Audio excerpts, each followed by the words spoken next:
Hey there, welcome back to the Holy Post Podcast. I am Phil Vischer. I'm here today with Sky Jitani. Hello.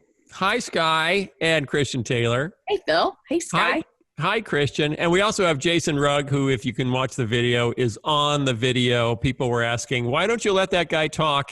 And it's because he's our editor, and he runs levels, and he provides a natural, completely authentic laugh track occasionally when we're funny.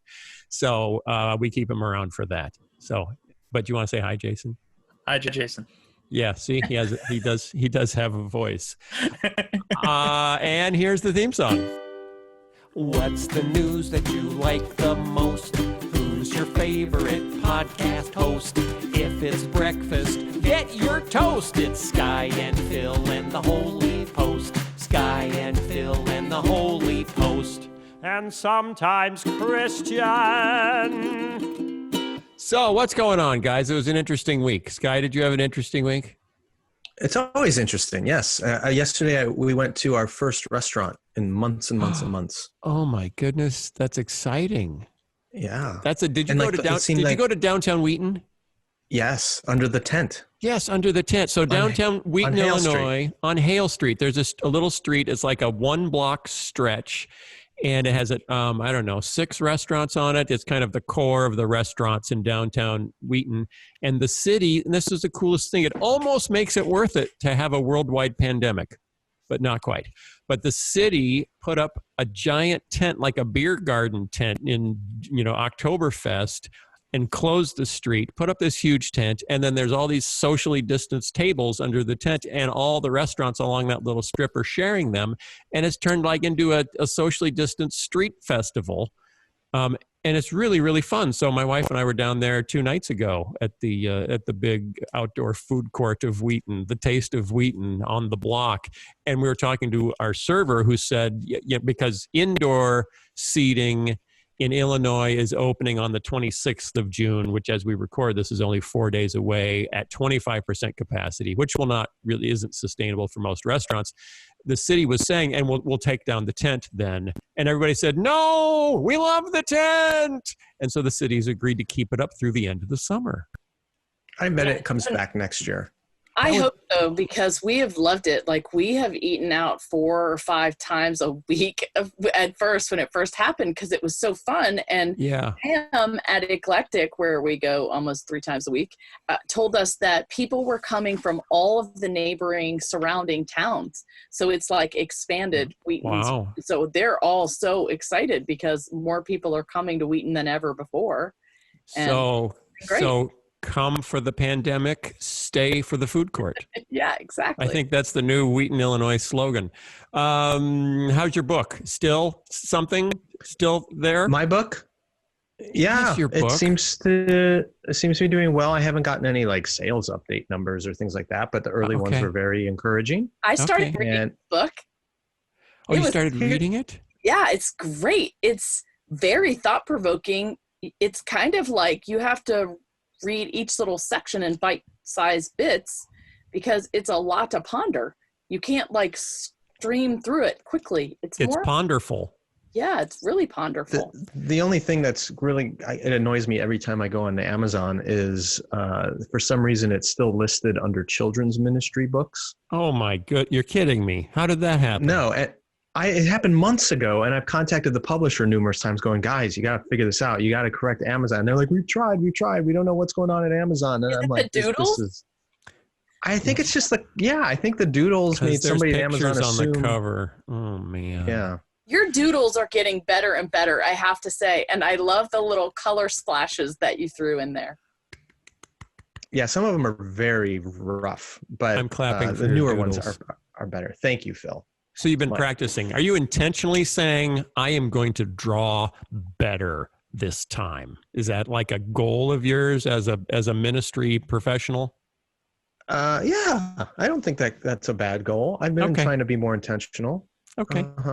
That's cool. And you'll notice, if you're a current subscriber to my devotional, not every entry has a doodle. And that's partly because I was either crunched for time or I just couldn't produce one of the caliber that I now expect of myself.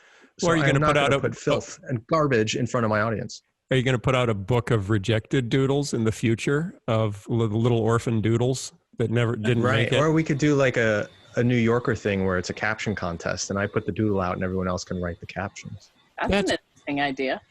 That's brilliant. So, I made a video. We talked about it a week ago. Do you remember a week ago when we talked about my video? I remember it clearly. I made a little video, and last week we talked about how it kind of went viral and been watched 150,000 times. Remember we said that a week ago? I remember. Do you know how many times it's been watched now? 4.5 million times.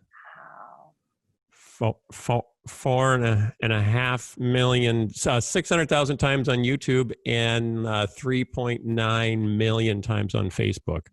You're a stats guy. You like watching these numbers, don't you? Well, I've never seen anything like that happen before. I've never, my number one most watched, YouTube video up until that point, I think was 70,000 views. So when you go from 70,000 to 4 million, you kind of go, oh my, how does this work? What is this? So, I'm having conversations with publicists who are like, we got to get this success story out there so the more people hear about it. And, we've had Religion News Service wrote a story about it, and Fox News Online wrote a story about it, and I'm talking to the Christian Post maybe tomorrow, I think, to write a story about it.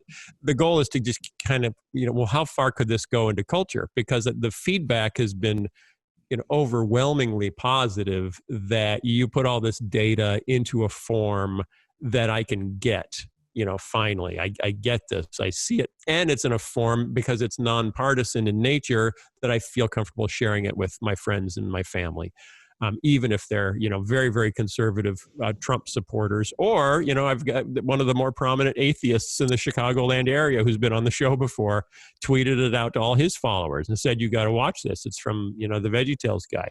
So it's really been interesting to see how far that can go. And it's kind of turned my Facebook page into chaos, absolute chaos. There's like 2,000 comments now, and it's kind of devolved into people just coming in to argue with each other, which I guess is where social media always ends up.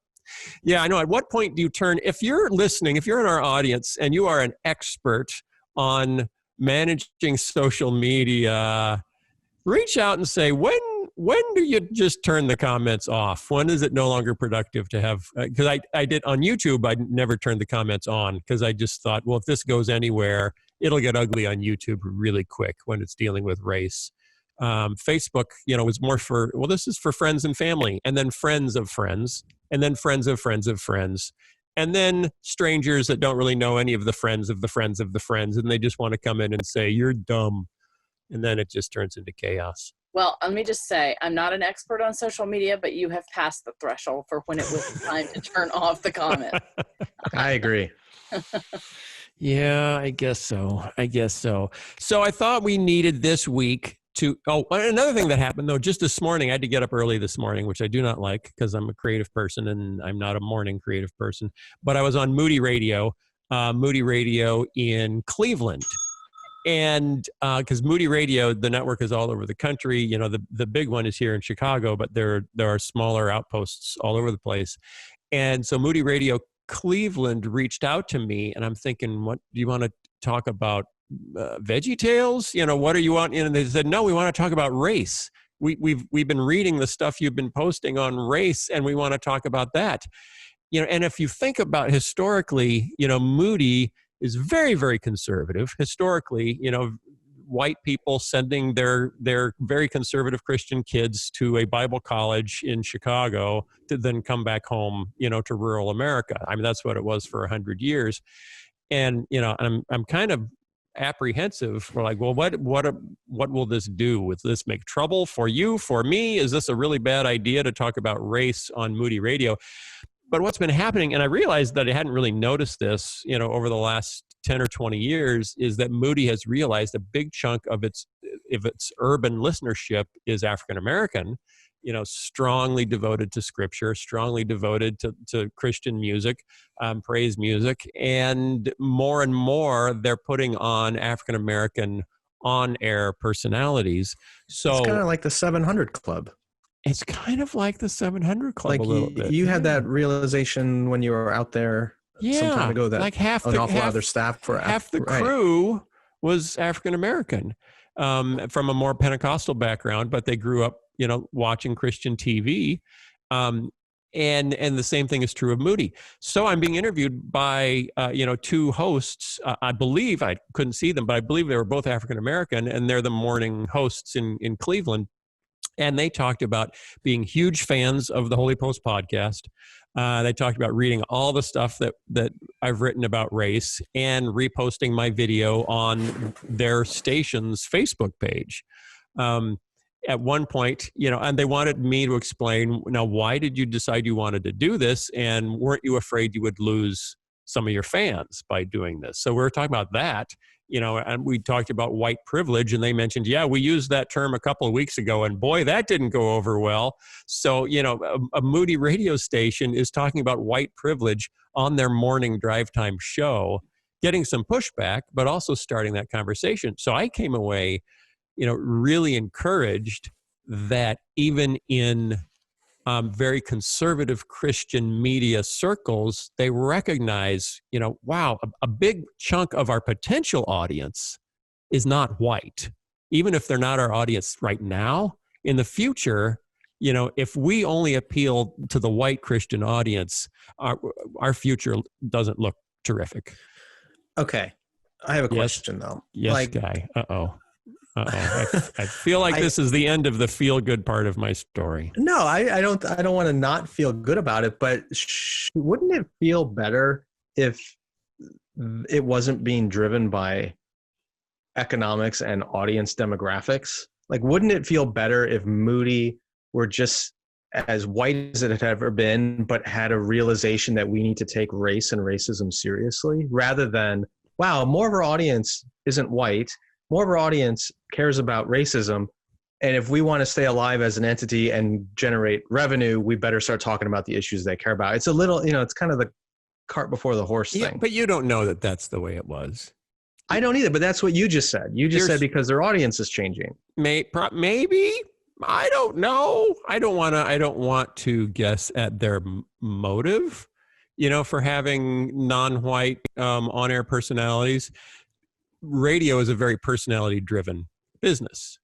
Just ask Howard Stern and Rush Limbaugh. If radio is personality-driven, the people who have the most money are the most popular personalities and have the biggest audiences. So just the fact that Moody is trying to have more diverse voices on air, I think is good, regardless of who's doing what calculation behind the scenes to decide that's a good idea. I mean, at some point, I agree. You do have to keep the signal up, or you're done. Which means, especially if you're donor supported, you do need to think about a donor base. I'm just wondering. Okay, here's what I'm wondering. You want to know what I'm wondering, Sky? Christian, do you want to know what I'm wondering?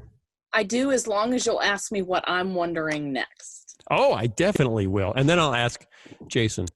No, I won't. I'm just kidding, Jason. I'm not going to ask you.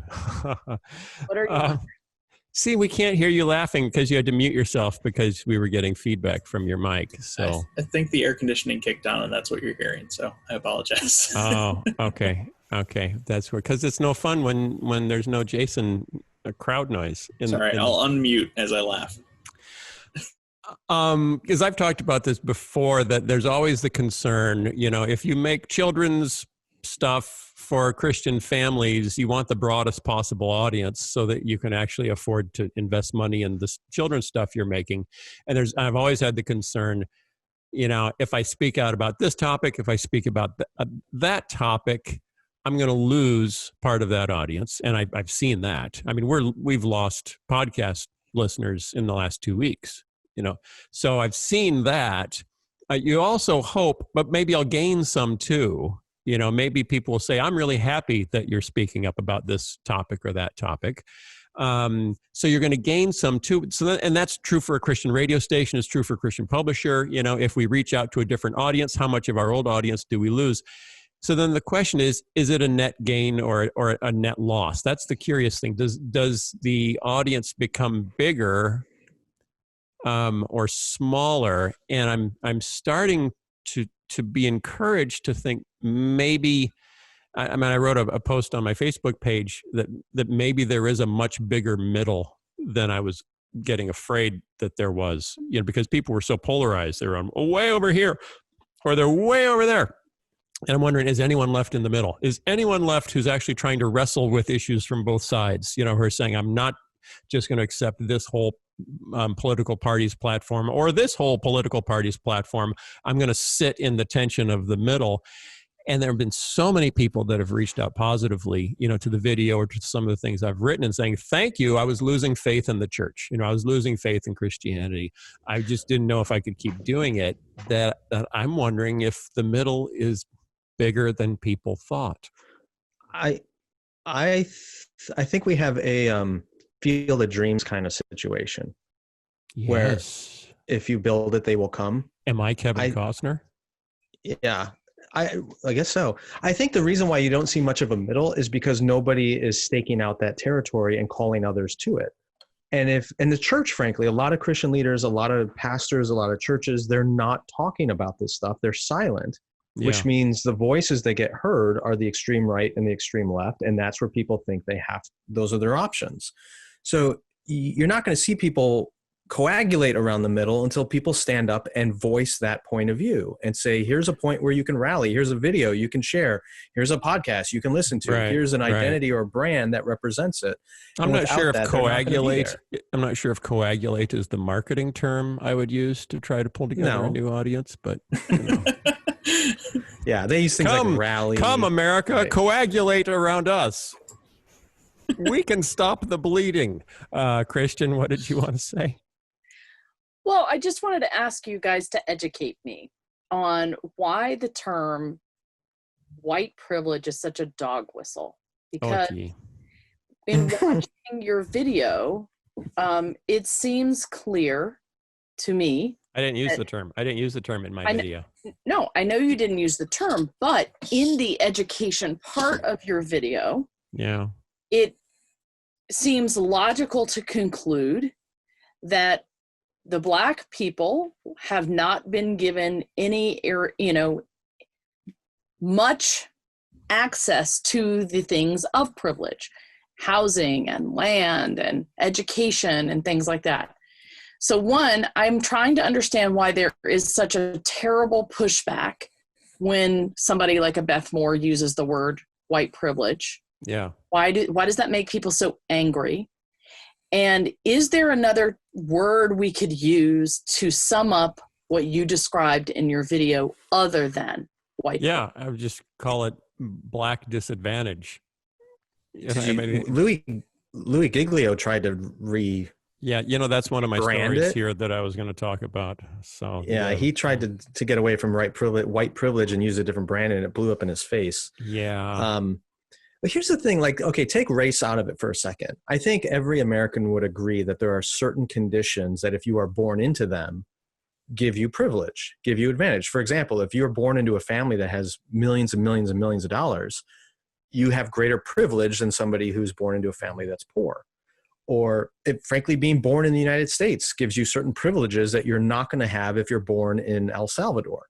So we recognize there are privileges of different kind that are not based on the individual's choices, but merely the circumstances into which they're born. And it doesn't have to be inflammatory to say that if you are a white person in the United States, you have certain advantages that are not as easy to come by if you are not white. That's all that white privilege means. But I think when especially poorer white people hear that phrase, and they look at their own circumstances, which might be pretty rotten, they get angry because in a sense what you're saying is, what they hear, I think, is you have no one to blame but yourself for your bad circumstances, because being white, you had a much easier road than some other. You should be rich by now. Right. And I think they take it the wrong way as if it's compounding the negative circumstances they're in by heaping more blame and shame upon them for not being successful. Well, and it's just a misunderstanding of what white privilege means. In that, I think there's a slightly other, reality too. It's that And because I mean, I've lived in these lesser privileged economic places, and I've heard these conversations. White people that do not have the privileges or the income or the education will say, I am white and I have the same issues as you. I have the same troubles as you. I do not have any wealth. I do not have a better education. So why aren't we focused on these white disadvantages? You know, it's not a matter of color, it's a matter of other things. Yeah, and I last night I was trying to respond. I was making one last attempt to try to respond to someone on Twitter who was still mad about Beth Moore retweeting my video and using the phrase white privilege when she retweeted it. And I tried to explain that white privilege has nothing to do with wealth. It has everything to do with friction. And that I never, as I'm moving through our society, I never encounter friction solely based on the color of my skin. I have very many African-American friends who describe the friction they've faced most of their lives because of the color of their skin. And I simply do not have that. So, you know, and I've explained that in writing and you know, I mean, I don't touch on it directly in the video, but the video kind of explains what have we done that has tilted the scales, that has stacked the deck so badly. You know, someone sent me Candace Owens' video again, where her tweet where she says, and tell me who she is again.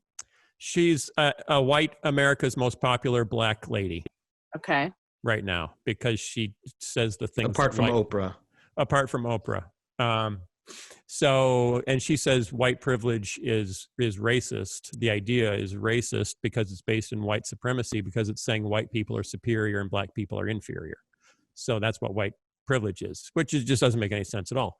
So, you know, it's not that if you have a white child and a black child and they're starting to run a race, a white privilege is not saying the white child is faster. White privilege is saying the black child has broken glass in his lane that we put there generations ago and we still haven't cleaned up. So he has to run on broken glass while the white child is running on a beautifully swept lane. That's metaphorically speaking. Oh no, I'm talking literally, because I was at a track meet the other day and that's what happened. There's some racists with bottles of corona. So it's not superiority or inferiority, it's advantage or disadvantage, which is why, you know, white advantage might be a better term than white privilege. It is a privilege for me to be able to walk in my neighborhood at night and not have to worry how I'm dressed and whether I'm wearing a hoodie and whether that's likely to make my neighbors call the police because they see a black man in a hoodie. You know, it is a privilege to just be able to walk and wear whatever I want to walk. It is a privilege to be able to help a friend move and not get stopped by the police because I'm walking out of a house in a white neighborhood carrying a television. So that is a privilege that I have, you know, that Theon Hill does not have, as we've talked about him on the podcast. So I think that's what we're trying to get at. There's another angle on this, though, if I can sort of defend white people who don't like the term white privilege. I don't, Phil, the way you've articulated, yeah, right. The way you've articulated it makes sense, the whole running with glass in the lane kind of thing. But I think some of the reaction to white privilege is what people perceive to be the solutions to it. Because it's one thing to say, we're going to remove the glass from the lane where the African-American kid is supposed to be running their race. It's another thing to say, we're going to put some glass in front of the white runner now to make it fair. And that's how people have perceived things like affirmative action, for example, where, you know, or quotas in various ways. So, and I'm not here to prescribe what's the right way or wrong way to solve racism or white privilege in our society, but there are certain things that feel more equitable than others, and people are responding to that. Because the moment you say white privilege is a reality, they think that's a license to put all kinds of restrictions on white people and access they have in order to make things quote unquote fair. And that debate's been raging for decades. Well, and I'll tell you the other thing I was trying to explain to my own 18-year-old today. And that was, as I grew up in that segregated South, and I heard people just as a normal course of my going through the day talk about Black people in a certain way, or talk about how, they didn't belong in certain places. As a child, I did not realize the rightness or the wrongness of that. So for example, I remember vividly the very first time I went to our public swimming pool and I saw one Black child in the swimming pool.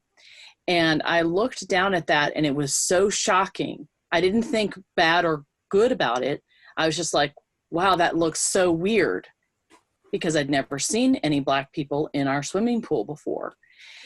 When I heard later outcries of how that shouldn't have been allowed, or I'm not going to take my kid to the pool there, again, it didn't register as right or wrong in my child brain. But I grew up all that time hearing those attitudes and dispositions, and it began to shape my own thinking without even realizing it.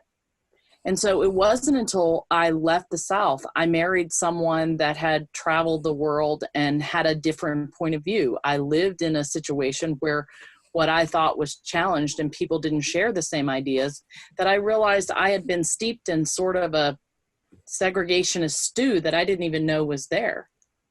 And so it did take me a while. I think over the course of this podcast, I've changed in terms of the way that I think about people, and being challenged to, assess the stuff that was just running in my operating system in the background.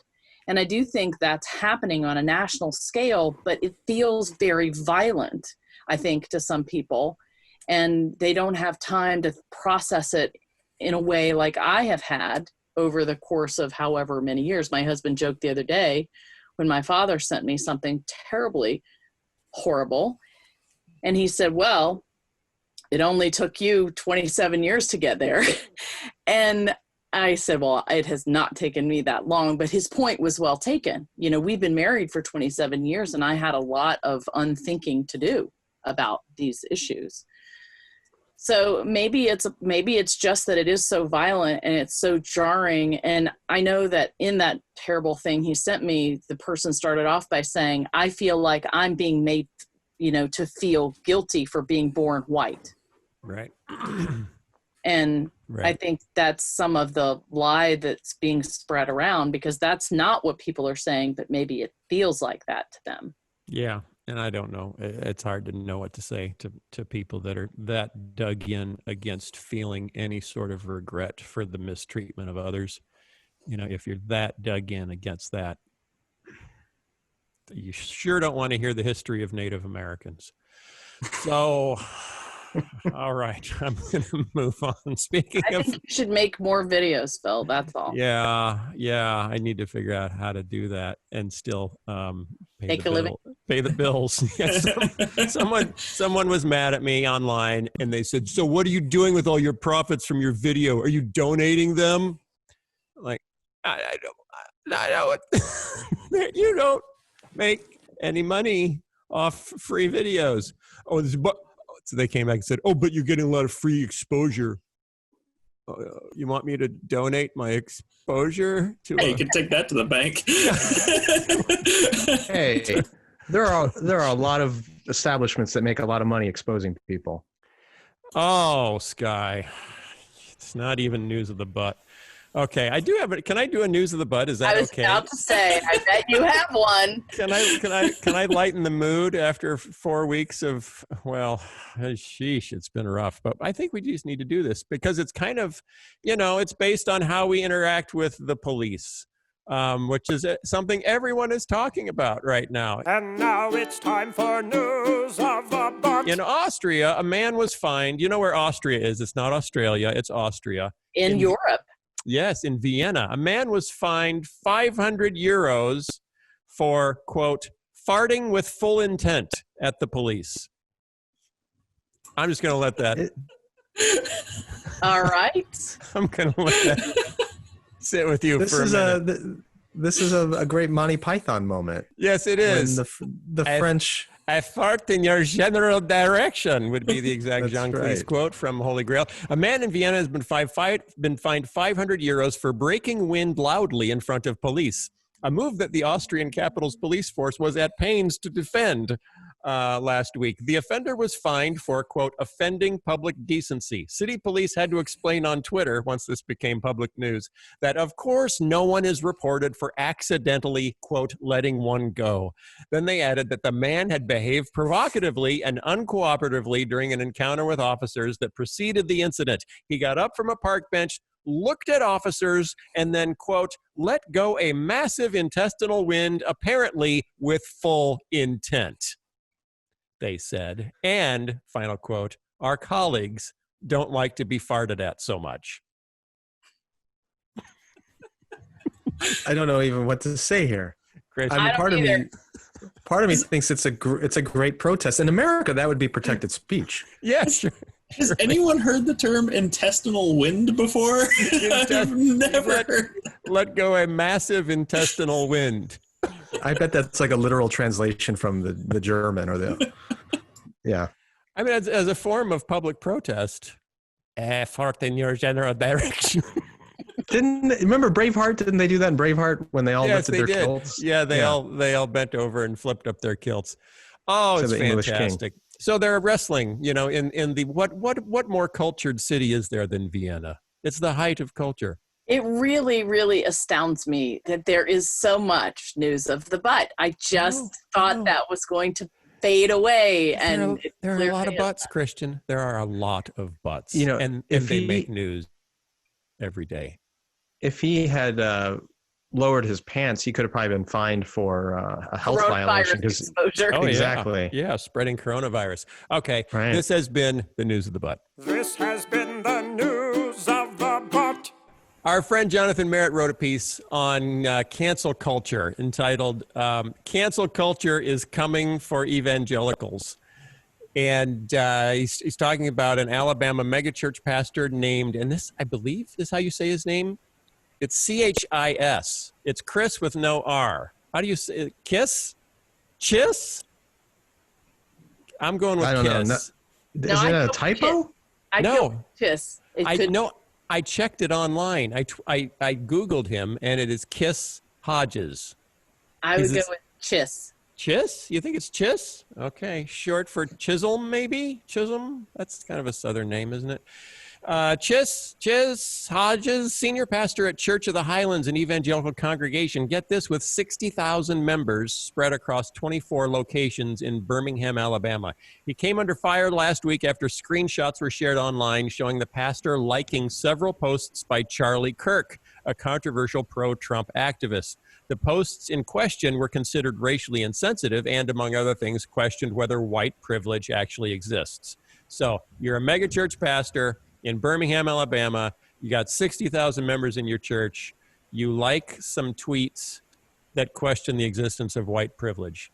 The outcry was immediate. He attempted to quell the furor by deleting his social media accounts entirely. What? I don't even have social media accounts. How could I have said anything racially insensitive? He tearfully apologized to his congregation, but the Birmingham Board of Education, which leased 2 public high schools to the church, was unconvinced and canceled his contracts to lease the high schools. The city's housing authority also terminated a partnership under which the church provided various social services to residents. So the city of Birmingham kind of canceled him, and he lost the ability to use city property and to work with the city on projects. A lot of, and this is what Jonathan Merritt is getting at with this article, a lot of conservative evangelicals obviously are outraged at this. It's saying it's cancel culture, it was free speech, how could you do this? Jonathan Merritt makes the point, but haven't evangelicals been doing that for decades, where we protest, we boycott, the term cancel culture is relatively new. But, in 1997, the Southern Baptist Convention called for a full boycott of the Walt Disney Company because they felt they were too gay friendly. Jerry Falwell Sr. then called for a boycott of Teletubbies because he decided that Tinky Winky was maybe gay. The 1 Million Moms group has led boycotts of JCPenney because they partnered with Ellen DeGeneres. You know, we've talked about their boycotts through the years. And then you've got people like Rob Bell, who were not canceled, but were farewelled. Farewell Rob Bell, because he said something that was considered no longer orthodox evangelicalism. So that's interesting. Jonathan Merritt's point is that maybe evangelicals perfected cancel culture before it was called cancel culture. And now that it's coming back for them, now we're complaining about it. Thoughts? Let's be clear. What we're talking about has always existed, even before the culture wars of the 1980s, before the religious right. It's called excommunication. It's a religious attempt to keep things pure. The Puritans did this. The Roman Catholics did this. Every group has done this. It's just what's interesting in my mind, and I agree with them. Absolutely, the evangelicals did this.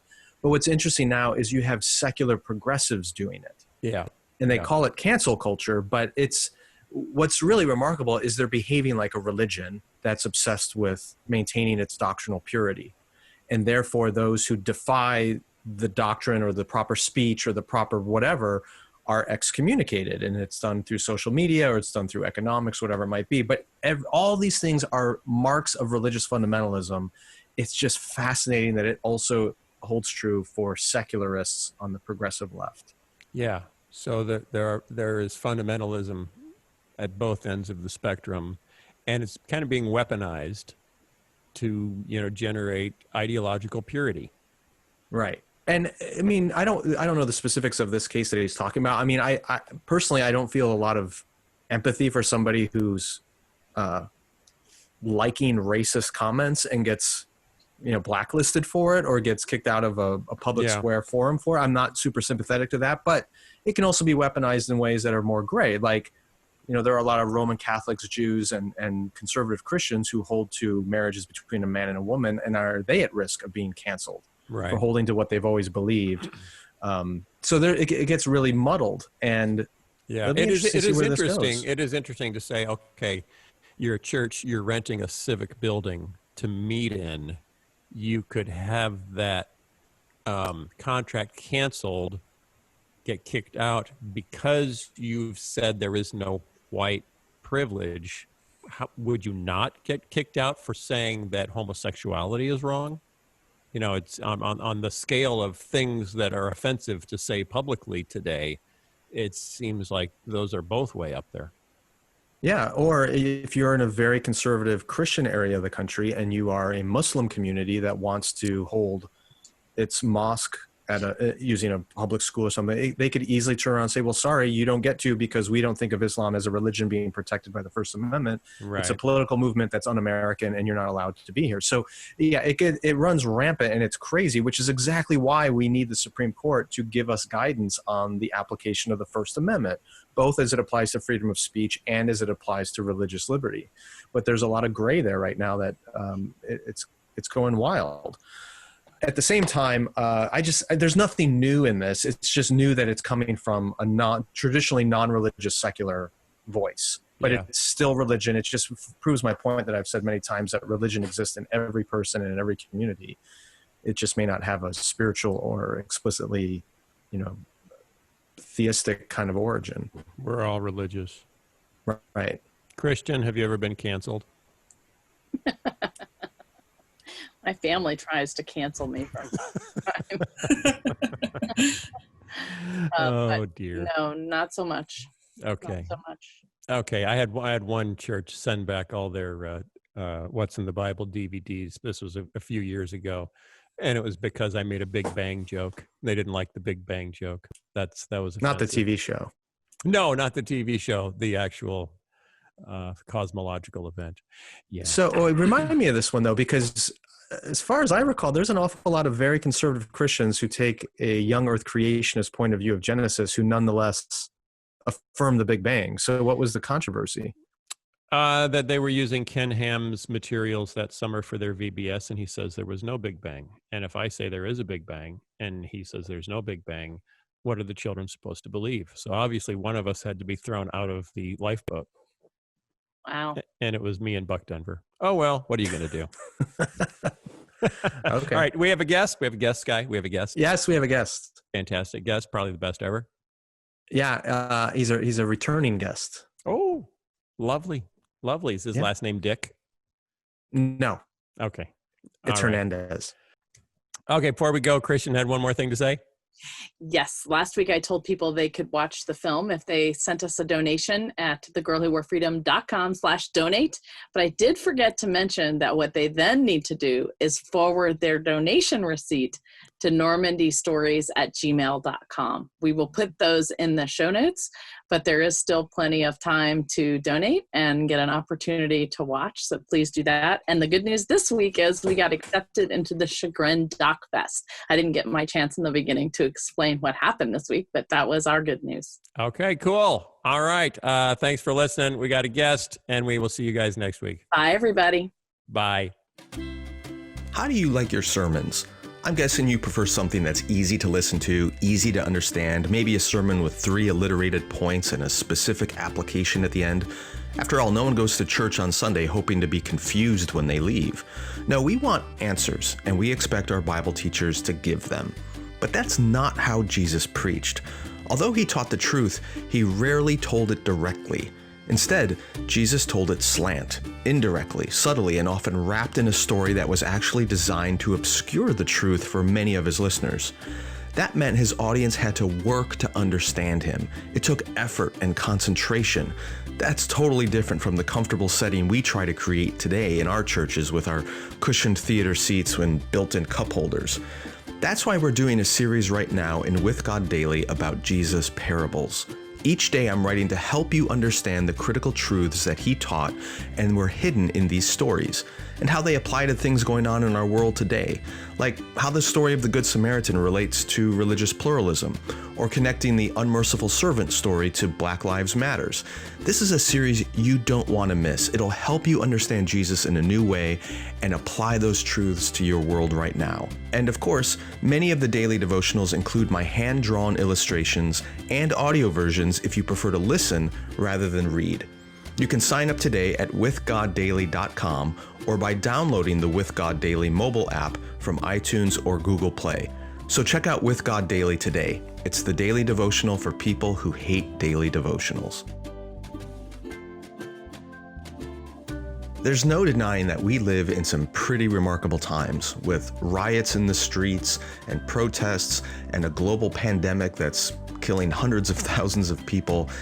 It's natural to be thinking that this is it, this is the end, and it has a lot of Christians moving toward either conspiracy theories or toward interesting interpretations of the Bible, but a lot of us have got our nose back in the book of Revelation because we've been taught that that's the book that kind of maps out what's going to happen at the end of time. And we wonder, is this it? Are there things that we should be interpreting from Revelation that explain what we're seeing in the news every day? Well, to kind of cover some of that, I've brought back a guest who was on with us last year. Dr. Juan Hernandez is a biblical studies professor at Bethel University. And in episode 370, he came and told us about the proper way to read the Gospels and also improper ways that we often do that. Well, he's actually an expert on the book of Revelation, so I called him up and wanted to talk to him about what we're doing with that book right now and maybe what we shouldn't be doing with it. So he talks to us about a proper framework for interpreting it, what it meant when it was first written, and mistakes, common mistakes that we make today in our approach to this really interesting, critical, but often misunderstood final book of the Bible. So here is my conversation with Dr. Juan Hernandez. Juan Hernandez, welcome back to the Holy Post. Thanks for having me back. I think you were on a little less than a year ago. We had you on to talk about how to properly read the New Testament. And we got a lot of great feedback from people on that. So given recent events and all the conspiracy theories that are floating around out there, all the Christians who see these as unprecedented times and immediately jump to means we must be in the end times, made me think we got to bring Juan back because you are an expert in Revelation. That is your focus of study in the New Testament. So thank you for being back. I hope this is helpful to people who hear our conversation. Let me begin with this. Just what have you been hearing in your circles about Revelation, and how have you been brought into those conversations? Mm-hmm. Well, ironically, I've been hearing very little about Revelation itself and more about what everybody thinks is happening in this world. So, obviously everybody's wondering whether COVID-19 is one of the signs of the times, right? As a matter of fact, a podcast I did some weeks ago was called COVID-19 and the Apocalypse, right? So on their mind. A lot of stuff about New World Order, 5G, the Antichrist, just really, really fantastic theories. And I don't mean fantastic positively. And a lot of recycled end times thinking about Armageddon, Gog and Magog, stuff that coming up in the 80s, I heard.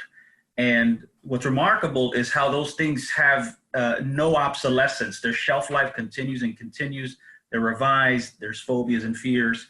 So that's the kind of thing I've been hearing about, but actually very little about Revelation itself, the book itself, or its context or anything like that.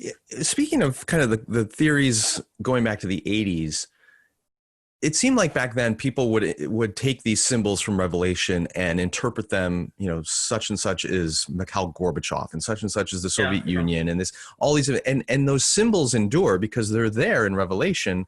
We just fill them with a new contemporary boogeyman.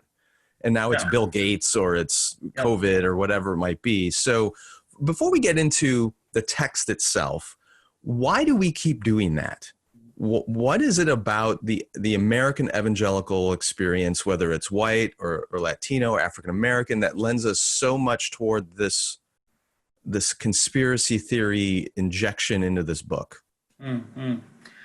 Yeah, all I know is that people have a desire for clarity, a desire for guidance, a desire for accountability, as it were, in the best sense of the word. And so, you have a few phrases from the text that are thrown out, and then you have a theory that's accompanying it, and it sounds good, and it leads towards whether it's your favorite sin or your favorite judgment. It's how you'd like to see the world.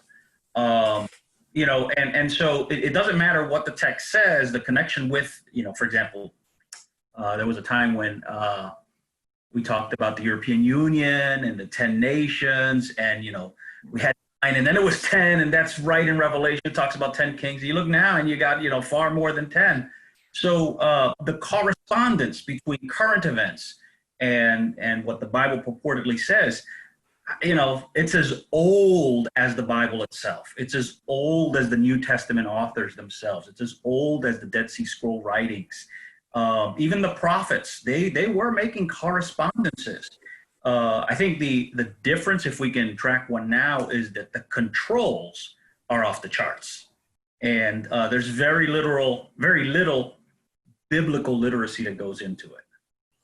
Okay, so I've talked to Christians who assume the whole reason that Revelation is included in our canon is because it's supposed to be some kind of secret coded map to the final years of this earth. Yeah. And it's the whole point of it is to use it and decode the headlines. So when you encounter that kind of thinking, how do you respond to that? How do you try to redirect people toward what Revelation is actually intended to do? Yeah. Well, yeah, I think the first thing that I kind of point out is that the book, first of all, is meant for Christians. That it is written to a Christian population, 7 churches of Asia. Its instructions are for Christians. It's not about the world or the humanity or what else going to happen. It's the Christian. Further, it promises a blessing to those who read it. Blessed is the one who reads the book and hears and does what it says. And there's 7 Beatitudes listed throughout the work, right? And interspersed almost evenly. So the idea is that the Christian ought to read this. There's a blessing for reading this. And as you read it, there are things that John tells you point blank that you should know. Those are clear. The other stuff is unclear, partly because we don't live in that time. We don't have any literacy with respect to first century symbols and so forth. And some of it was simply unimportant. I'll give you one example. A lot of speculation about 666, right? Mark of the beast, and everybody's looking out for that, whether it's a chip, or whether it's any number of things. John pays far more attention to Christians being sealed with the name of God, the name of the Lamb, and the name of the city of God. That is the counterballast, as it were, to the mark of the beast, which is only mentioned a couple of times. The seal and the name occurs everywhere. What John wants is that the Christian, as she reads this book, not be put in a position of compromise or failing to be faithful unto death. I mean, that's kind of the idea there, perseverance. So codes is a little bit loaded. Things that we don't understand, we may call them codes, but I think John is perfectly clear about what he would like of the believer who reads this book. It's far from doom and gloom. Okay, so let's go there then. What was the purpose of John writing this book? What was his goal for the readers? Yeah, well, there are a couple of things that are going on there. First of all, of course, it's a revelation, it's a disclosure, purportedly about things that are going to happen, but John qualifies it as things that have happened, are happening, will happen, right? So this book is not entirely about the future. A lot of it goes into the past and in the present. It's a revelation of Jesus Christ as well. You are learning things about the person of Jesus Christ. So Revelation, ironically, is perhaps one of the books of the New Testament that has the highest Christology, right? You've got the Lamb who is worshipped as God. You've got the Lamb who has a throne and sits on a throne with God. He reigns with God, right? So there is this disclosure of our place in the world and a disclosure about who Christ is. So that's kind of what is being presented to you. It's clear from the 7 letters to the 7 churches that he's looking at a spread of responses to their current world situation, whether it's of compromise or whether it's capitulation or fear or what have you. And so you've got 7 churches that are actually historical. They're representative of kind of the human condition more broadly. And everything he says in those churches is designed not simply for those people in the congregations, but more broadly for people who purport to follow Christ. One thing is clear in the book of Revelation: to follow Christ is to follow someone who is headed to death. And you must undergo that before you are resurrected to life. So in a very real sense, the entire book of Revelation is like the gospel story, right? You are following a person who's carrying a cross. You pay the price as he paid the price, and you're resurrected to glory. So there are a number of things, we can continue developing, but that's kind of buckshot. I mean, that's a theme that is not unique to Revelation at all. You see it in Paul's writings repeatedly. To be united with Christ in his death means to be united with him in his resurrection. Paul even says, I long to share in the sufferings of Jesus that I might somehow attain to the resurrection. So that's throughout the New Testament. It's just the form that John presents that in makes 21st century readers freak out, because it's a genre and a design that we're not used to reading. That's right. And I mean, we're not the only ones. Luther had trouble with the book of Revelation. He considered it was not apostolic or prophetic because it wasn't clear, right? He thought an apostle and a prophet should be clear. This book is not clear. And then the book says you should do certain things. What things? I don't even understand what me. And this is a reformer, right? Yeah. So he was skittish about the book. And obviously today we're even less literate than Luther, you could say, in many ways. So some of the things that you see, you're like, what is that? But it is very gospel themed. I'll give you one quick example. One of the things that John does fairly regularly in the book, which is a clue as to how to interpret it, is that he will hear something, right? And then he'll turn to see what it is. So you have 2 things that are juxtaposed, right? So in chapter 5, when he sees the scroll with 7 seals, and there's no one in heaven or earth or under the earth who can open it, has the plan of God, he starts to weep. Angel says, don't worry about it. The Lion of the tribe of Judah, the root of Jesse, he has conquered, and he's worthy of opening the book. So that's what he hears: Lion of the tribe of Judah, root of Jesse, worthy. He turns to look. What does he see? A lamb as though slain, right? So the juxtaposition of those conquering images and one sacrifice are essentially meant to be melded together, and you understand that victory comes through sacrifice in the case of Christ and in the case of the believer. And he does that repeatedly. So if you understand that, there you have a clue. as to what he's trying to do. And what you have is a redefinition of what it means to be the Messiah, certainly of what it means to follow this particular Messiah. Okay, so let's pick up on Luther's problem with Revelation, that it's not clear, that it's veiled in all kinds of symbols, and that's not apostolic. Why? Why did John use apocalyptic, that genre, to communicate this message, which is so foreign to us today, and it was foreign to Luther 500 years ago? So explain that genre and what's the point of it? Yeah. Well, the genre, is a broader genre. I mean, we've only got one in the New Testament, the book of Revelation. We've got one in the Old Testament, the book of Daniel. And then there are sections of the New Testament like Mark 13, Isaiah 24 through 27, that have that apocalyptic form, use of symbols, duality between good and evil, the triumph of God at the end, the righteous who suffer.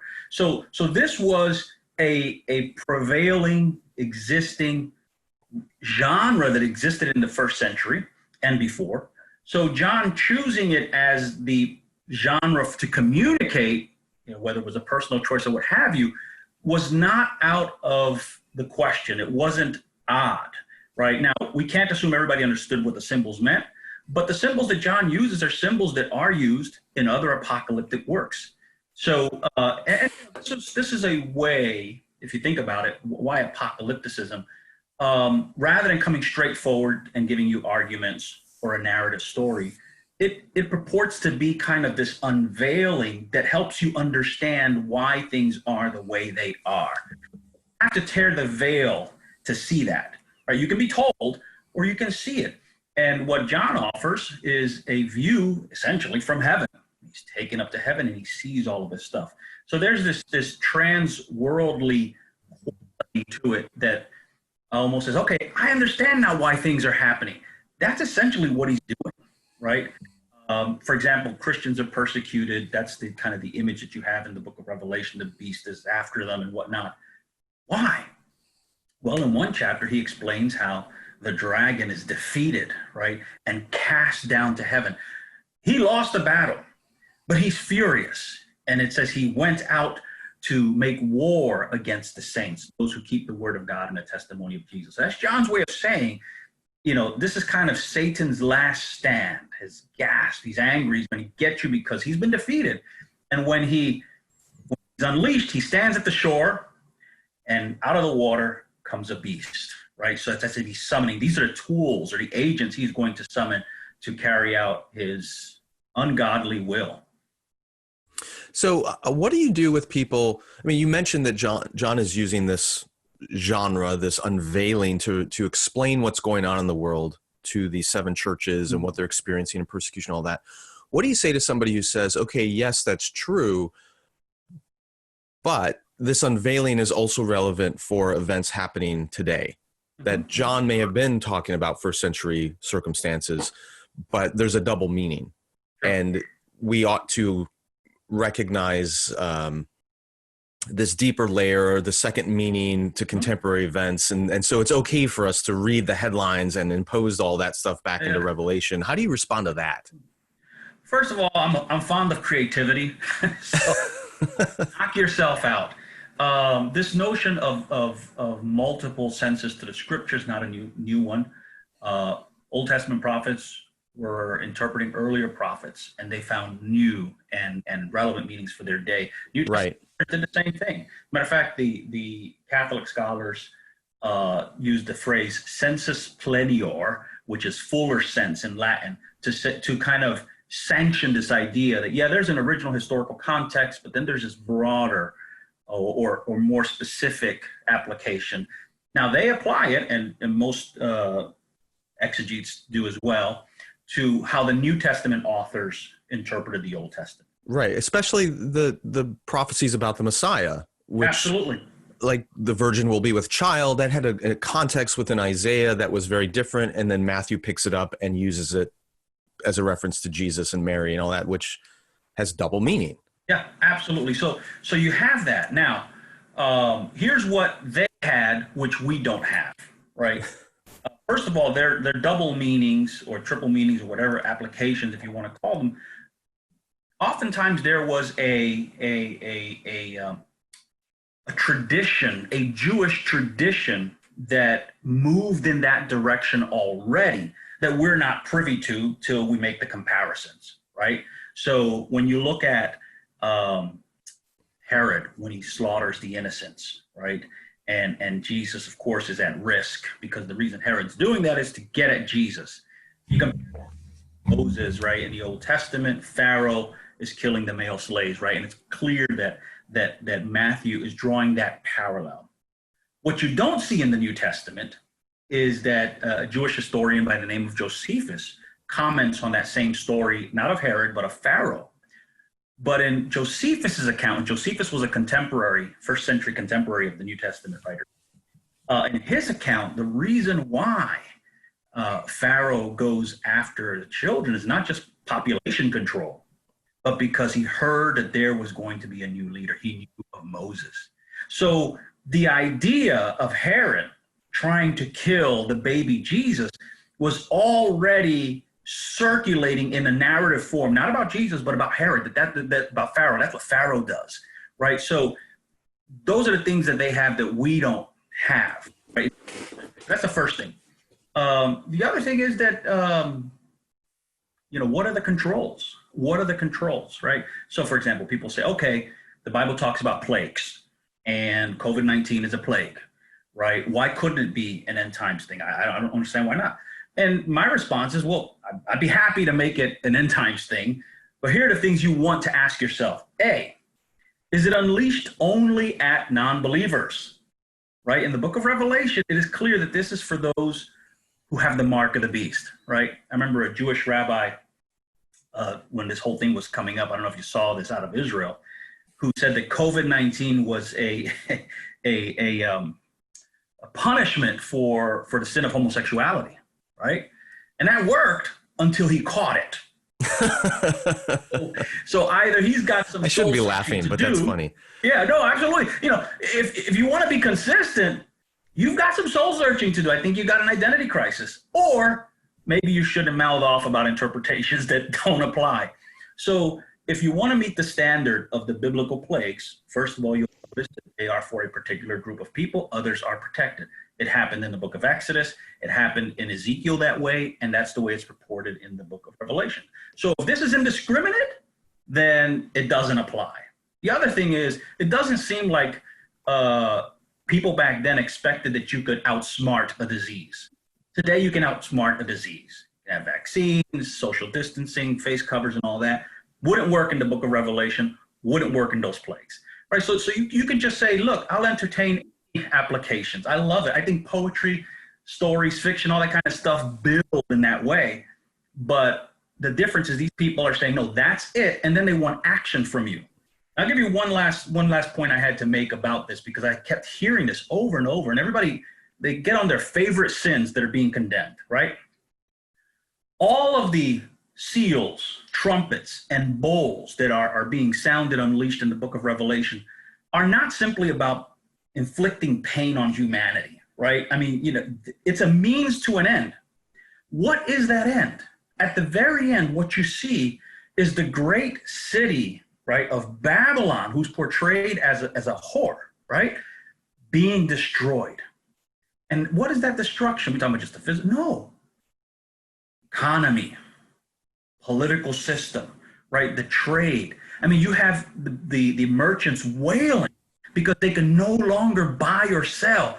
In other words, the point of it all is the destruction of a system that exploits politically and economically other nations and other peoples, and their day is gone. I mean, frankly, those politicians in the U.S. who were saying, sorry, my dog is hacking over here. He's a great joy during a podcast. Thank you, Alfie. Well, just don't read Revelation. In the Revelation, it says there'll be no dogs in the kingdom. So right, yeah, Don't let him know about that, or maybe that'll scare him off. So he might get there sooner.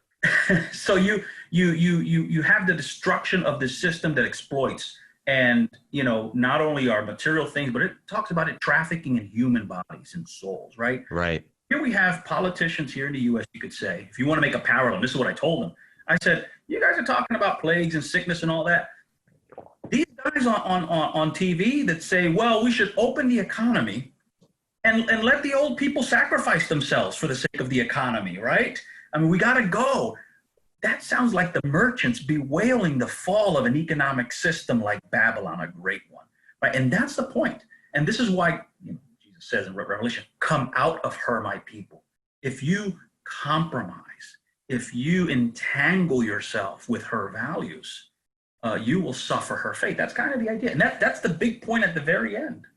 So if I'm hearing you correctly, rather than making direct connections between a plague and COVID or Babylon and the Soviet Union or some things like that, you can take what John writes in Revelation and essentially apply it to any generation of Christians, and take Babylon as the systems of the world that are exploitive and unjust, and simply call every Christian, whatever that system is in your era, in your place, in your time, distance yourself from that and remain pure and faithful and loyal to the true king.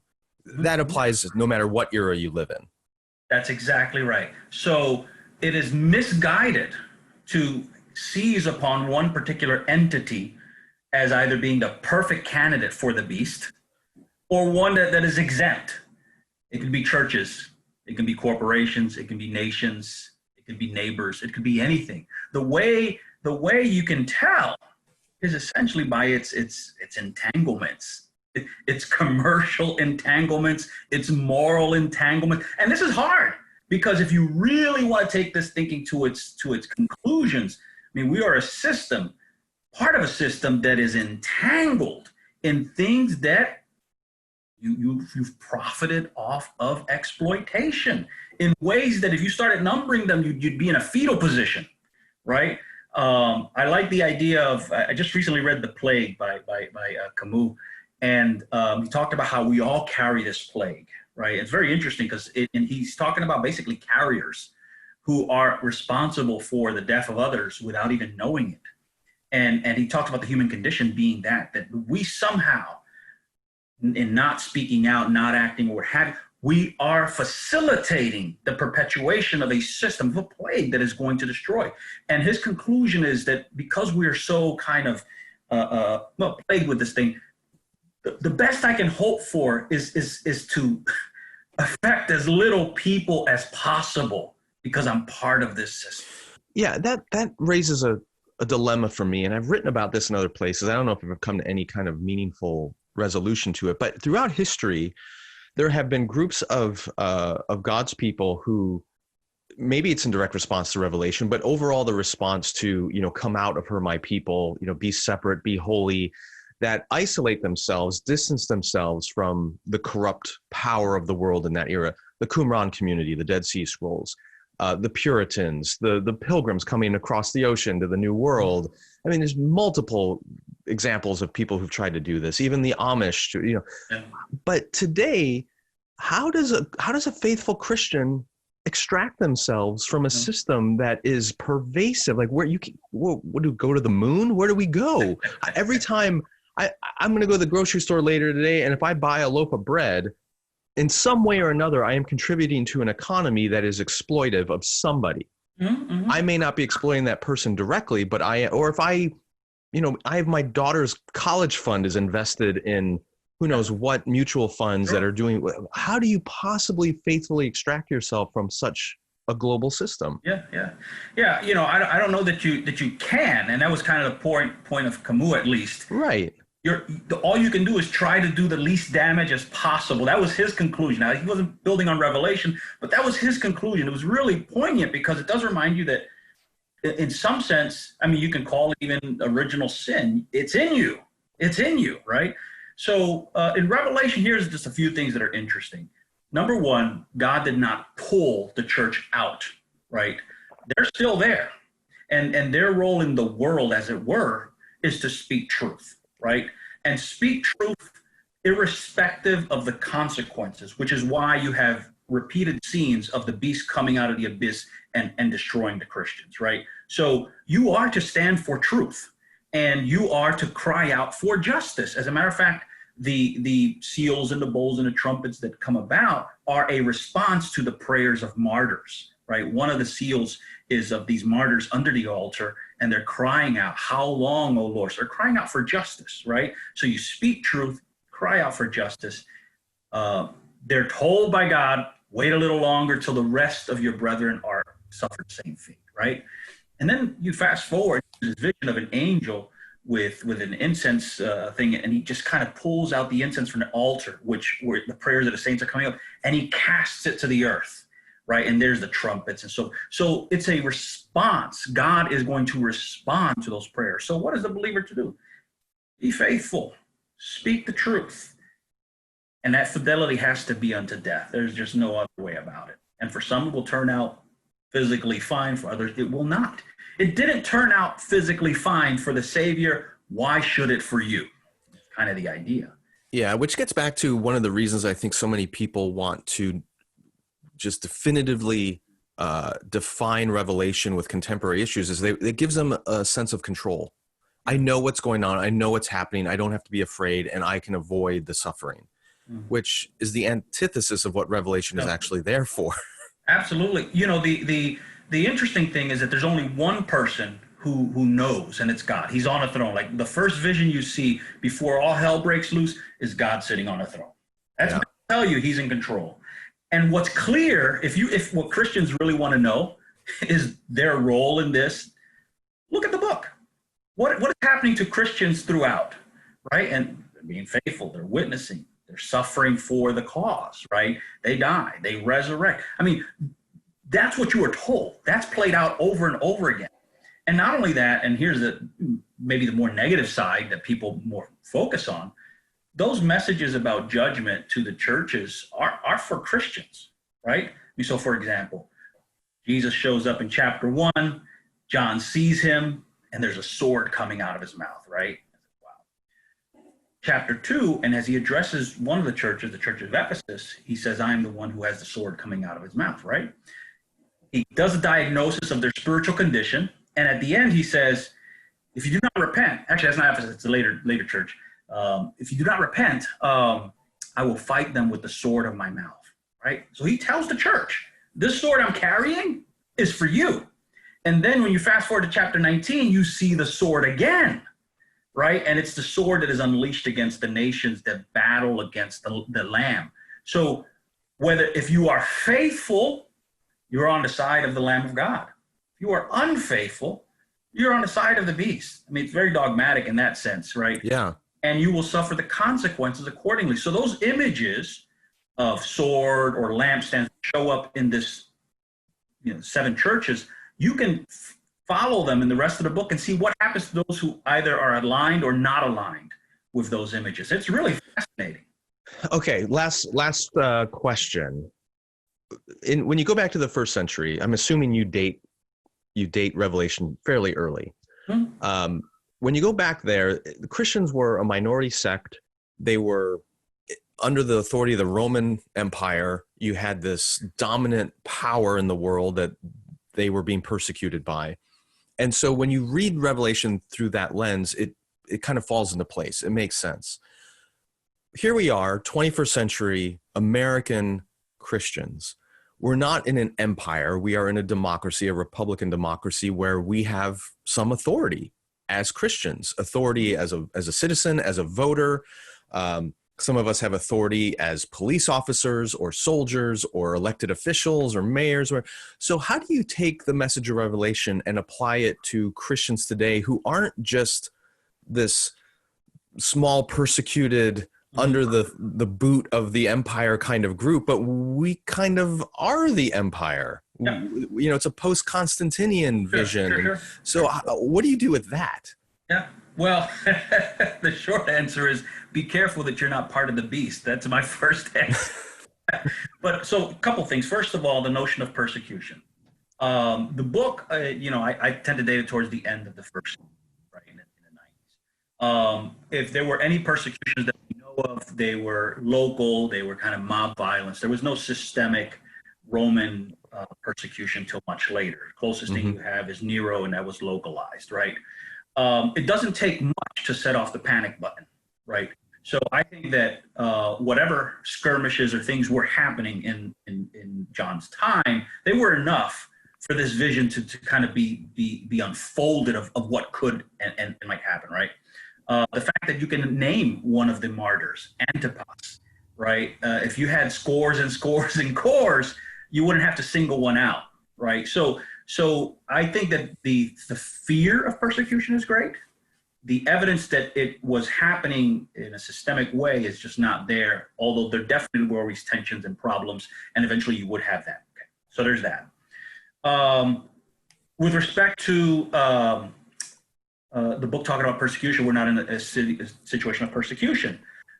We kind of faced that already in the 4th century in this sense, that when the Roman Empire became Christian, all of a sudden, people didn't know what to do with the book of Revelation, because the book of Revelation predicts the destruction of Rome, right? I mean, that's the great whore of Babylon. She sits on 7 hills. Everybody knew Rome sat on 7 hills. Babylon was a cryptogram for Rome used by both Jewish and Christian traditions. So all of a sudden they become Christian, and it's like, whoa, what do we do with the book? And Eusebius, one of the 4th century, Christian teachers, he was of two minds. He could take it or leave it, preferred not to have it. Okay, so 21st century, American democracy, and so on. Well, here's the thing that I would raise, and it's, first of all, someone somewhere or some people somewhere in this globe are always under threat, right, for their faith.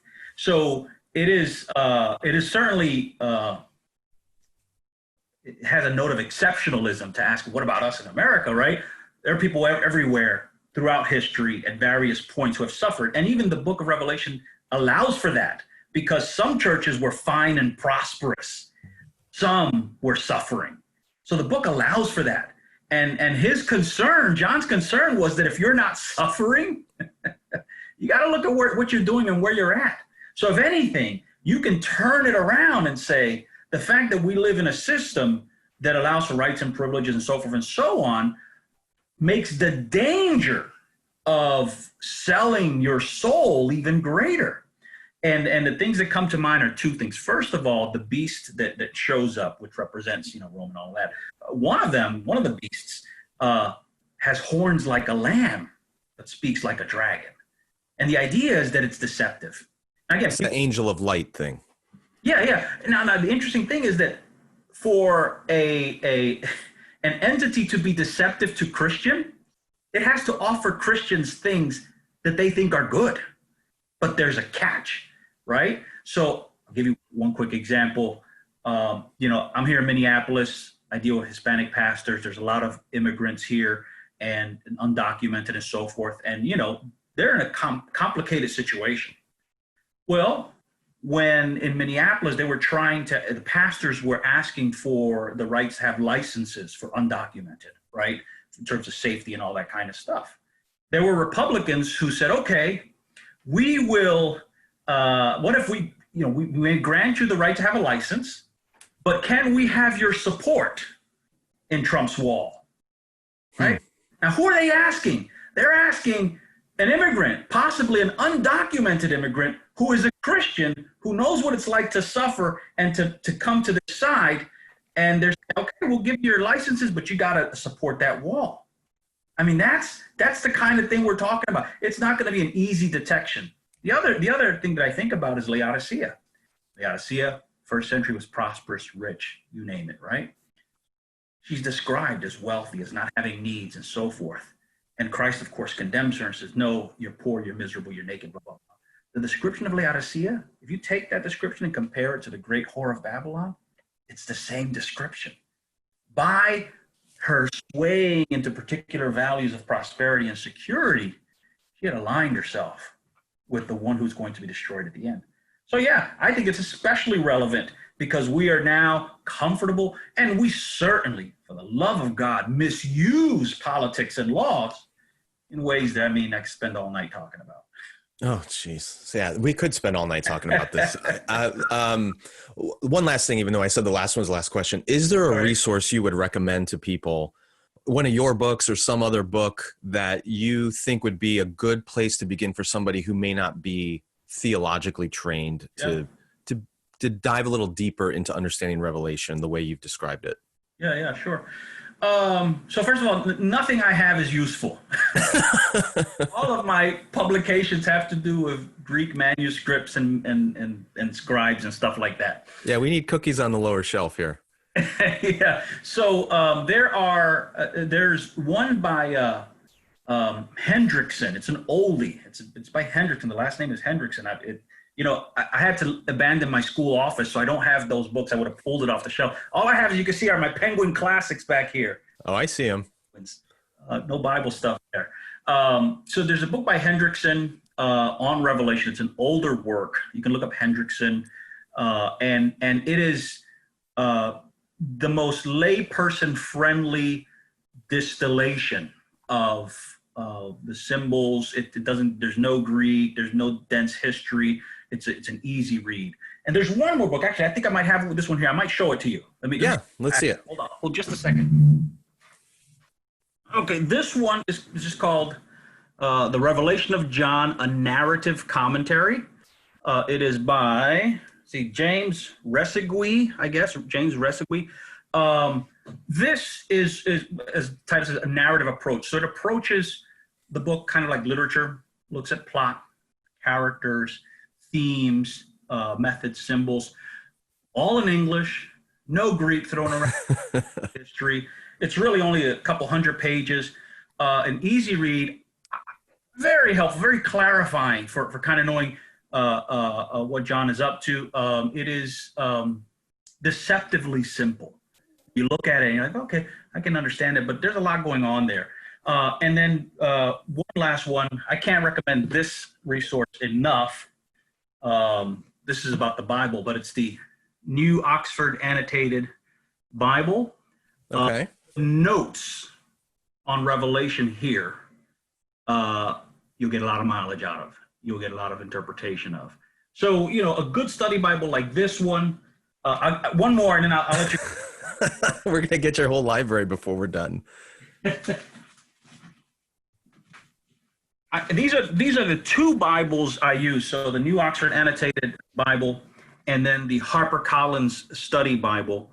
If you read the notes to Revelation here and in the other one, you will have a very clear sense of what's going on. I think the HarperCollins one will do a better job of talking to you about the beast, the whore, the horns, the kings, all that kind of stuff. The other one is also good, but probably less on the historical stuff. But you have those, you got a good foundation. That's great. Thank you for that. I have a sense that to kind of deprogram or reprogram our reading of Revelation, and maybe not just a matter of what we read, but what we choose no longer to read. Because there's a lot of bad stuff out there. There's a whole industry producing all this apocalyptic hoopla that gets us off track. But Juan, thank you so much. Appreciate your wisdom and scholarship in these times. I know that you've been bombarded by a lot of these questions recently, so thanks for sharing your thoughts with us. Thank you. It's and all good. Hope you stay safe. I'm going to see you at Okoboji pretty soon. Yeah, that'll be pretty exciting. Okay. Well, we'll have to sit down again and talk more when we're out in Iowa together. The Holy Post podcast is a production of Phil Vischer Enterprises, that's Phil's company, and Sky Pilot Media, that's Sky's company. Production assistance by Sean McDuffie, edited by Jason Rugg. Help us create more thoughtful Christian media by supporting us at patreon.com/Holy Post. Also, be sure to leave a review on iTunes so more people can discover thoughtful Christian commentary plus ukulele and occasional butt news.